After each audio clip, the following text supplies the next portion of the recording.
বন্ধুরা, হিন্দু পঞ্জিকা অনুযায়ী এই বছরের শ্রাবণ মাসের প্রথম সোমবার কামিকা একাদশী স্পর্শ করেছে। তাই এই দিনের গুরুত্ব ও মাহাত্ম্য অনেক অনেক গুণ বেশি।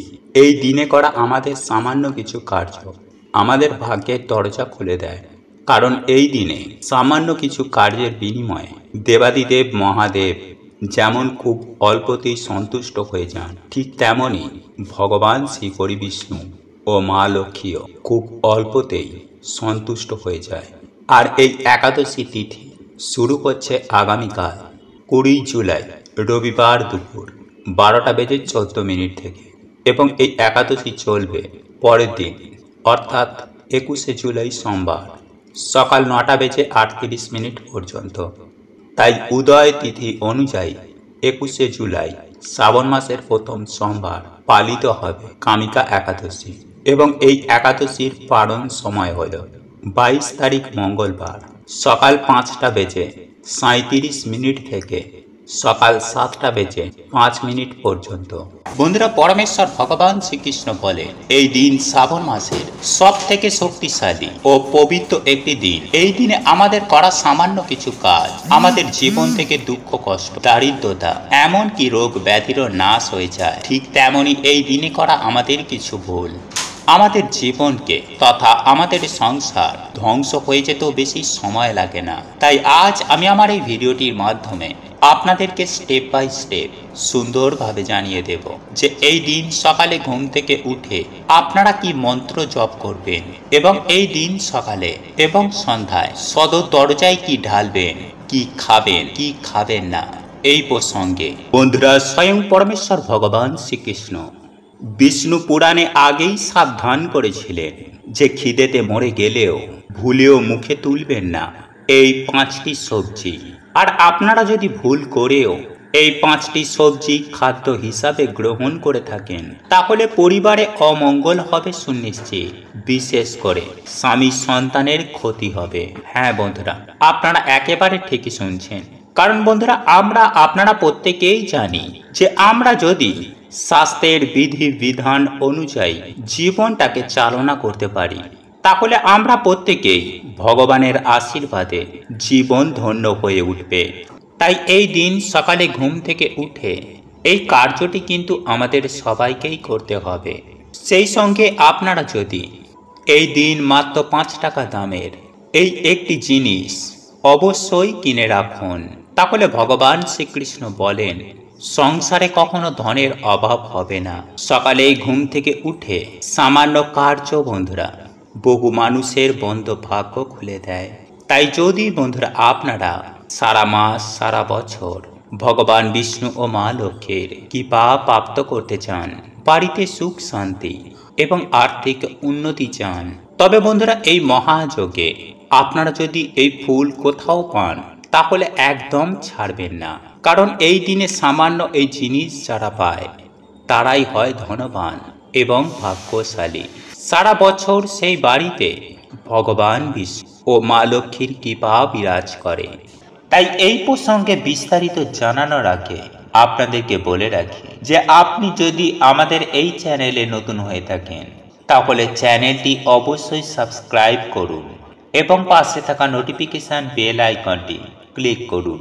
কারণ আমি বিভিন্ন প্রকার তন্ত্রমন্ত্র, বশীকরণ, টোটকা, বাস্তু টিপস, জ্যোতিষশাস্ত্র, পুজো আরাধনা এবং ব্ল্যাক ম্যাজিক করা নিয়ে নিত্য নতুন ভিডিও আপলোড করে থাকি, যা প্রয়োগ করার মাধ্যমে আপনার জীবনে থাকা সকল প্রকার সমস্যার সমাধান হয়ে যাবে। চলুন এইবার মূল আলোচনায় প্রবেশ করা যাক। তবে মূল আলোচনায় প্রবেশ করার আগে আপনারা যদি স্বয়ং পরমেশ্বর ভগবান শ্রীকৃষ্ণের আশীর্বাদ ও কৃপায় নিজেদের জীবনে সুখ শান্তি সমৃদ্ধিকে বজায় রাখতে চান তাহলে জয় শ্রীকৃষ্ণ রাধে রাধে লিখে কমেন্ট অবশ্যই করবেন। দেখুন বন্ধুরা, আমরা প্রত্যেকেই কিন্তু মা লক্ষ্মীর আশীর্বাদ ও কৃপা লাভ করতে চাই, কিন্তু আমাদের নিজেদেরই কিছু ভুলের কারণে আমরা এমন কিছু কিছু কাজ করে থাকি যার ফলে মা লক্ষ্মীর আশীর্বাদ ও কৃপা থেকে আমাদের নিজেদেরই বঞ্চিত হতে হয়।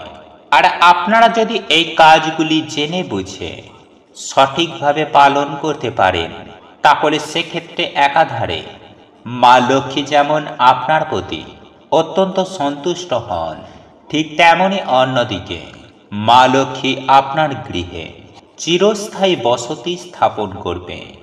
আর যেই গৃহে স্বয়ং মা লক্ষ্মী বিরাজ করেন, সেই গৃহে স্বয়ং প্রভু নারায়ণ বিরাজ করেন। তাই সেই গৃহে কখনোই সুখ শান্তি ও অর্থের কখনো অভাব হয় না, অর্থাৎ অন্ন বস্ত্র বাসস্থান, যেটা হলো মনুষ্য জীবনে মৌলিক উপাদান, এই সকল প্রত্যেকটি জিনিসই কিন্তু সেই গৃহেই বিদ্যমান থাকে, যে গৃহে স্বয়ং মা লক্ষ্মী ও প্রভু নারায়ণ বিরাজ করেন। সুতরাং জীবনকে সুখে শান্তিতে ও সমৃদ্ধশালী করে তুলতে আগামীকাল এই 5টি কাজ ভুল করেও আপনারা করবেন না। দেখবেন সব দিক থেকে আপনারাই ভীষণভাবে উপকৃত হতে পেরেছেন। আর যদি আপনারা এই কাজগুলি ভুল করেও করে থাকেন, তাহলে আপনারা যতই অক্লান্ত কঠোর পরিশ্রম করুন না কেন, তাহলে আপনাদের অধঃপতন আপনাদের জীবনে নেমে আসবে। হ্যাঁ বন্ধুরা, সেই সঙ্গে দারিদ্রতার করাল ছায়া চতুর্দিক থেকে ঘিরে ধরবে। তাই বন্ধুরা চলুন জেনে নেওয়া যাক কোন সেই 5টি কাজ, যে কাজগুলি করা থেকে নিজেদেরকে বিরত রাখবেন। বন্ধুরা, আমি সবার প্রথমে যে বিষয়টি আপনাদেরকে জানিয়ে দেব, বিশেষ করে বাড়ির যারা সদস্য রয়েছে বা বাড়ির যারা মহিলারা রয়েছে, তারা ভুল করেও কখনোই মাথায় সাবান শ্যাম্পু দিয়ে স্নান করবেন না।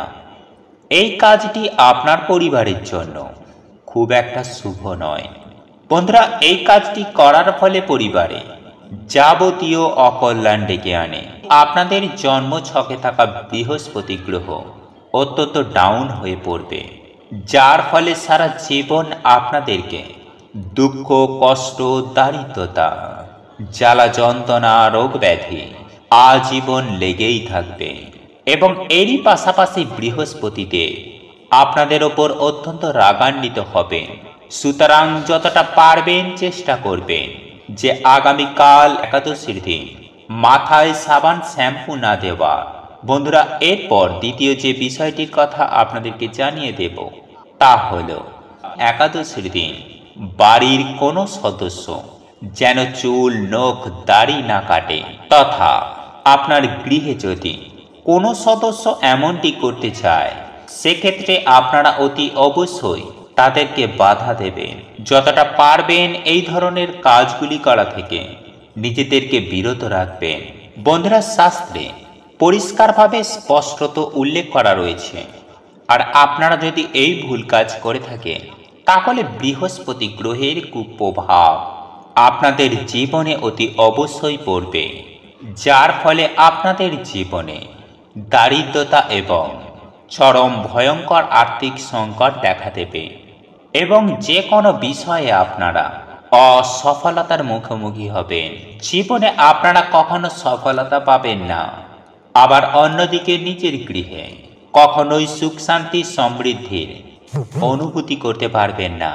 আপনারা লক্ষ্য করবেন, দেখবেন সদা সর্বদাই আপনাদের গৃহের মধ্যে ঝুট ঝামেলা, ঝগড়া, কলহ, অশান্তি নিত্যদিন লেগেই রয়েছে এবং তারই ফলে মা লক্ষ্মী আপনার গৃহ ছেড়ে চলে যাবে। বন্ধুরা, এরপর তৃতীয় যে বিষয়টির কথা বলবো তা হলো একাদশীর দিন অনেকেই আমিষ আহার গ্রহণ করে থাকেন, কিন্তু বন্ধুরা, শাস্ত্রে স্পষ্টত নিষেধ করা হয়েছে যেহেতু একাদশীর দিনটি স্বয়ং পরমেশ্বর ভগবান শ্রীকৃষ্ণের উদ্দেশ্যে এবং প্রভু নারায়ণের উদ্দেশ্যে, তাই এই রূপ কাজ করে প্রভু নারায়ণকে কখনোই অপমান করবেন না। এর ফলে মা লক্ষ্মী আপনার ওপরে অত্যন্তই রাগান্বিত হবেন। তাই মা লক্ষ্মীকে প্রসন্ন রাখতে এবং নিজের ঘরে ধরে রাখতে কখনোই একাদশীর দিন কোনোভাবে কোনো পরিস্থিতিতে আমিষ আহার গ্রহণ করবেন না। দেখুন বন্ধুরা, শাস্ত্রমতে এমনটাই মনে করা হয় যে আপনারা যদি একাদশীর দিন আমিষ আহার গ্রহণ করেন, তাহলে আপনাদের শিক্ষা, আপনাদের ধর্ম দিন প্রতিদিন লোপ পেতে শুরু করবে যার ফলে সামাজিক পারিবারিক মান সম্মান আপনাদের ক্ষয় হতে থাকবে এবং জীবনে নেমে আসবে চরম ভয়ঙ্কর মহাবিপদ এবং ভয়ঙ্কর অন্ধকার। অন্যদিকে জীবনের সুখ শান্তি বিনষ্ট হবে এবং আর্থিকভাবে আপনারা অত্যন্ত হারে ক্ষতিগ্রস্ত হবেন। তাই মা লক্ষ্মীকে সন্তুষ্ট রাখতে অতি অবশ্যই নিরামিষ আহার গ্রহণ করাই শাস্ত্রমতে অতি উত্তম বলে বিবেচিত করা হয়েছে। বন্ধুরা, এরপর চতুর্থ যে কাজটির কথা আপনাদেরকে জানিয়ে দেব তা হলো, আপনারা ভুল করেও আপনারা কারোর কাছ থেকে লোন বা ধার নেবেন না। ঠিক তেমনই কাউকে লোন বা ধার দেবেন না। বন্ধুরা, হিন্দু শাস্ত্র মতানুসারে যেহেতু মা লক্ষ্মী হলেন ধন সম্পদের দেবী, তাই সেহেতু আপনারা যদি একাদশীর দিন এই রকম ভুল কাজ করে থাকেন তাহলে দেবী লক্ষ্মী আপনাদের ওপর অত্যন্ত রাগান্বিত হবেন এবং আপনার গৃহ ছেড়ে চলে যাবেন। তথা শাস্ত্রেও এই কাজগুলি করাকে অত্যন্ত অশুভ এবং পাপ কাজ বলেই মনে করা হয়। তাই যদি আপনারা এই ভুলগুলি করে থাকেন তাহলে কিন্তু আপনাদের জীবনে চরম ভয়ঙ্কর দারিদ্রতা নেমে আসতে বাধ্য এবং পরিবারে সুখ শান্তি সমৃদ্ধি বিনষ্ট হবে। সুতরাং আমি সত্যানুসরণ চ্যানেলের পক্ষ থেকে আপনাদের কাছে অনুরোধ করব যে আপনারা শাস্ত্রকে মেনে চলুন। দেখবেন আপনার জীবন অবশ্যই খুব সুখময় হয়ে উঠবে। হ্যাঁ বন্ধুরা, আপনারা একেবারে ঠিকই শুনছেন, কারণ আপনারা প্রত্যেকেই জানি যে আমরা যেমন রুইব, যেমন কর্ম করব, ঠিক তেমনই আমরা ফসল কাটব, বা যেমন কর্ম করব তেমনই ফল পাব। আপনারা যদি অখণ্ড সৌভাগ্যের পূর্ণতা অর্জন করতে চান, যদি জীবনকে প্রচণ্ড জটিলতা থেকে নিজের জীবনটাকে বার করে আনতে চান, যদি আপনারা মহাবিপদ ও সংকট থেকে বেরিয়ে আসতে চান, তাহলে এই দিনে গুড় দান করলে জীবনে ইতিবাচক প্রভাব পড়বে। এমনকি এই দিন গুড় দান করলেও ব্যক্তির আত্মবিশ্বাস বৃদ্ধি হয়। আর্থিক সংকট থেকে শুরু করে পারিবারিক অশান্তি এবং বিভিন্ন রকম দুশ্চিন্তা থেকেও সুনিশ্চিতভাবে মুক্তি লাভ করা সম্ভব কেবলমাত্র সামান্য এই গুড়দানের মধ্য দিয়ে। একই সঙ্গে কর্মক্ষেত্রে নানান সমস্যার সমাধান হয়ে যাবে।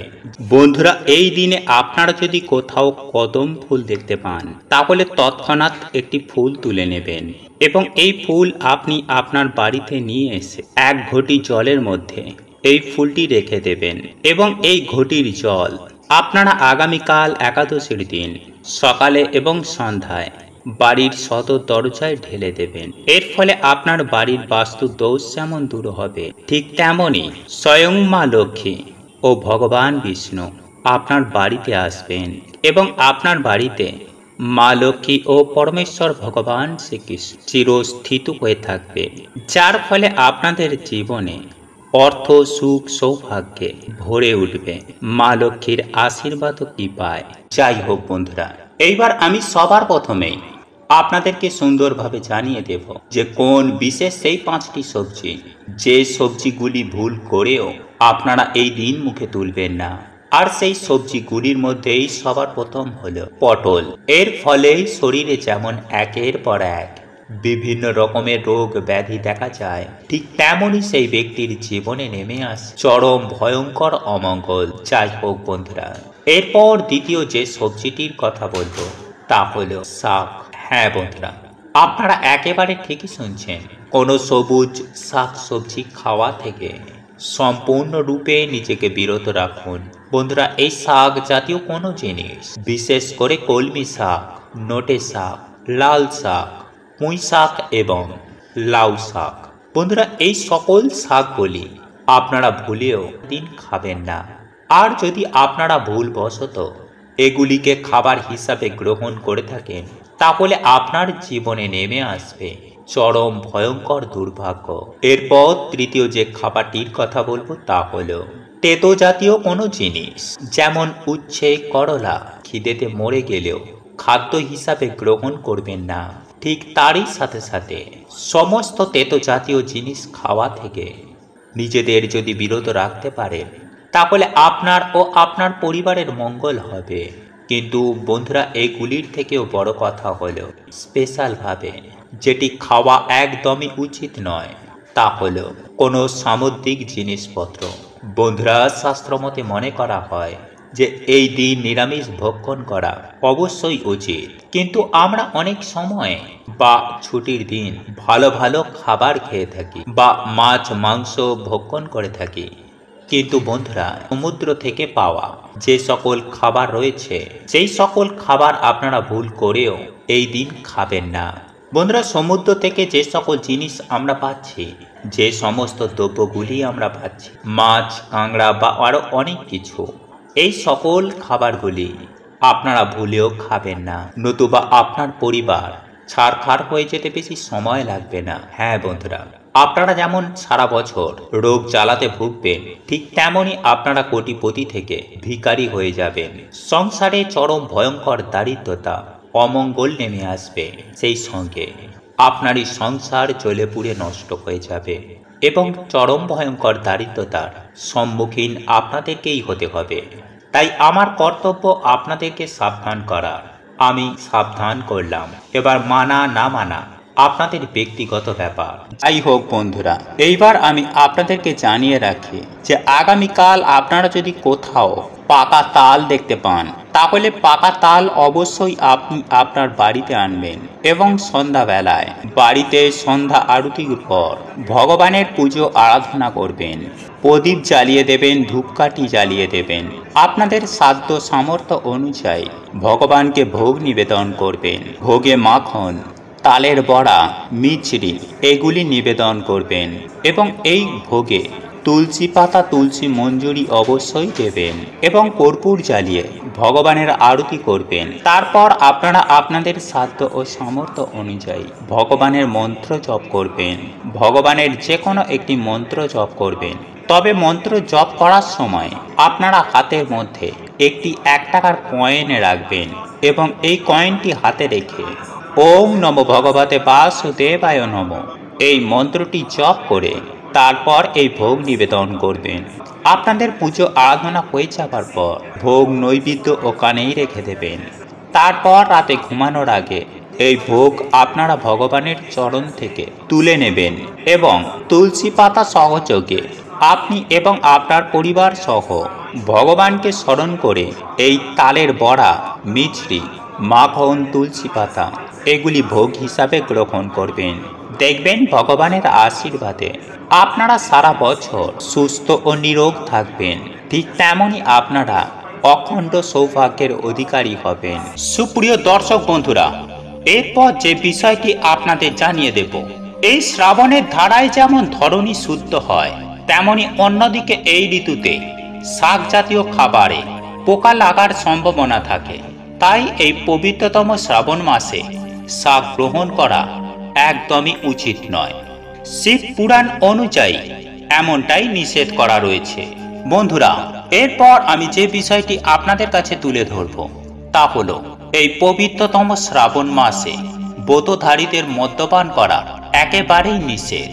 সেই সঙ্গে পুরো শ্রাবণ মাস জুড়ে নিরামিষ ভক্ষণের নির্দেশ দেয় শাস্ত্র। যেহেতু এই মাসে উপোস করে পুজো করা হয় দেবাদিদেব মহাদেবের, তাই পুজো সমাপ্তির আগে কেউ উপবাস ভঙ্গ করবেন না। তাই আপনারা যদি দেবাদিদেব মহাদেবের পুজো আরাধনা করেন, তাহলে পুজো সমাপ্তির আগে কেউ উপোস ভঙ্গ করবেন না। এতে দেবাদিদেব মহাদেব অত্যন্তই রুষ্ট হন। বন্ধুরা, সেই সঙ্গে আরও একটি বিষয় অতি অবশ্যই মাথায় রাখার চেষ্টা করবেন, আর তা হলো এই পবিত্রতম শ্রাবণ মাসে ভুল করেও চুল দাড়ি নখ কাটবেন না। আর আপনাদের পক্ষে যদি সেটা মানা সম্ভব না হয়ে থাকে, তাহলে শ্রাবণ মাসের এই 4টি সোমবার অন্তত এই নিয়মটি পালন করুন। আর আপনি যদি এই নিয়ম পালন না করে চুল দাড়ি নখ কাটেন, তাহলে আপনি নিজের বিপদ নিজেই ডেকে আনবেন। বন্ধুরা, এই মাসে ভুলেও আমিষ আহারও করবেন না। বিশেষ করে প্রতি সোমবার নিরামিষ আহার ভোজন করুন। এই মাসে ভুল করেও ঝগড়া বিবাদ করবেন না। এতে দেবাদিদেব মহাদেবের কৃপা থেকে বঞ্চিত হবেন আপনি নিজেও। শুধু তাই নয় বন্ধুরা, আপনি যদি আপনার বাড়ি বা গৃহের মধ্যে সদা সর্বদাই ঝগড়া ঝামেলা অশান্তি কলহ করতেই থাকেন, তাহলে মা লক্ষ্মী আপনার গৃহ থেকে চিরতরে বিদায় নেবে। কারণ আমরা আপনারা প্রত্যেকেই জানি মা লক্ষ্মী অত্যন্তই চঞ্চলা, আর এইরূপ গৃহে তো কখনোই মা লক্ষ্মী বসবাস করেন না। এইরূপ গৃহে বসবাস করে অলক্ষ্মী।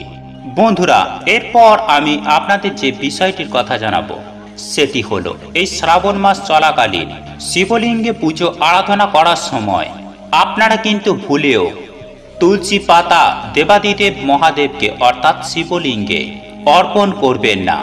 এতে দেবাদিদেব মহাদেব অত্যন্তই রুষ্ট হন এবং সংসারে নেমে আসে ঘোর অমঙ্গল। তাই ভুলেও কখনোই তুলসী পাতা কিন্তু দেবাদিদেব মহাদেবকে এবং শিবলিঙ্গে নিবেদন করবেন না।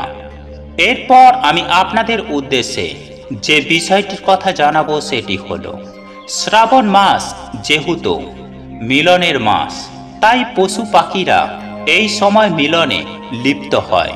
তাই আমি আপনাদের জানাবো যে আপনার যদি মনস্তত্ত্ব জ্ঞান থাকে তাহলে কখনোই কোনোভাবে কোনো পশু পাখিকে হত্যা করার বা আঘাত করার চেষ্টা করবেন না।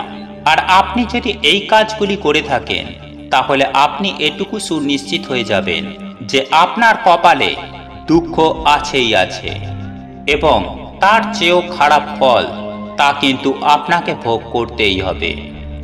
বন্ধুরা, আপনাদের এই ভিডিওটি যদি পছন্দ হয়ে থাকে তাহলে ভিডিওটি লাইক করুন, কমেন্ট করুন এবং বন্ধুদের সাথে শেয়ার অবশ্যই করুন।